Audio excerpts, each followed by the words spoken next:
বাহারি সুতা আর নিপুণ কারুকার্যের তৈরি টাঙ্গাইলের শাল চাদরের জনপ্রিয়তা দিন দিন বেড়ে চললেও কমে যাচ্ছে শাল চাদর তৈরির কারখানা। তাঁতশিল্পে বাংলাদেশের অন্যতম একটি জেলা টাঙ্গাইল। বংশাল, মণিপুরী, নয়নতারা সহ নানা ডিজাইনের চাদর তৈরি করছে টাঙ্গাইলের বাসাইল উপজেলার বাথুলি সাদি এলাকার কারিগররা। নাগরপুর ও দেলদুয়ার উপজেলার কিছু এলাকায়ও শাল চাদর তৈরির কারখানা রয়েছে। তাঁতের শাড়ির পরে বাহারি সুতার নিপুণ কারুকার্যের ফ্যাশনেবল এই চাদর নারী পুরুষ উভয়ের কাছেই দিন দিন জনপ্রিয় হয়ে উঠছে।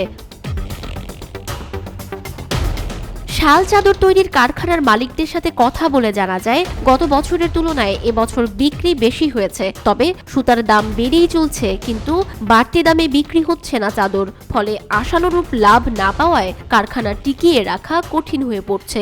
সুতার দাম বাড়ার কারণে আমাদের যে লাভটা হতো, এই লাভটা এখন আর টিকতেছে না।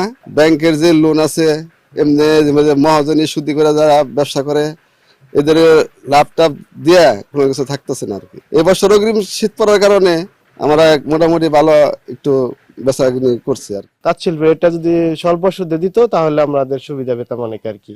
আমাদের যে টাঙ্গাইলের শাড়ি যেরকম সারা বাংলাদেশ প্লাস এলো বহির্বিশ্বে এগুলা রপ্তানি করার যে ব্যবস্থা করে দিয়েছে, এটাও যদি আমাদের কইরা সরকার নজরে নিত তাহলে আমাদের অনেকটা সামনে এগিয়ে যেতে পারতাম। একজন কারিগর প্রতিদিন কিছু ডিজাইনের চাদর 8 থেকে 10টা এবং কিছু ডিজাইনের চাদর 20টার মতো তৈরি করতে পারে পাওয়ার লুম মেশিনে। ডিজাইনের ভিন্নতায় প্রতি চাদরে মজুরি পায় 27 থেকে 35 টাকা। আগে সারা বছরই কম বেশি কাজ থাকতো কারিগরদের, কিন্তু বর্তমানে বছরের 6 মাস কাজ থাকে না। ফলে অন্য কাজ করে জীবিকা নির্বাহ করতে হয় কারিগরদের।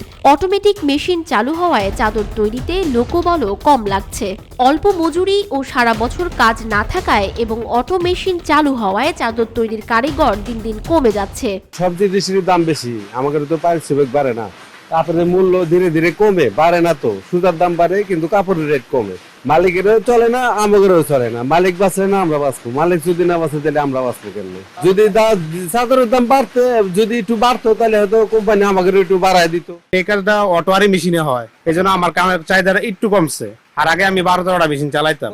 মজুরি কাজে আগের মতনই, আর জিনিসপাতির যে দাম তাতে মজুরিতে খরচ বেশি, ওইরকম ভাবে আর কি চলুন যায়, আর কি কষ্ট মষ্ট করে কাজ করুন নাকি। সকাল 6টার থেকে রাত 12টা 1টা চালাই, তো 20টা 2:30, অনেক সময় হয়তো মেশিন নষ্ট থাকলে কম হয়। তাঁত বোর্ডের তথ্য মতে চাদর তৈরির সাথে সম্পৃক্ত রয়েছে জেলার প্রায় 5000 কারিগর। টাঙ্গাইলে তৈরি শাল চাদর করটিয়া হাট এবং অন্যান্য হাটে বিক্রির মাধ্যমে সারা দেশেই যাচ্ছে।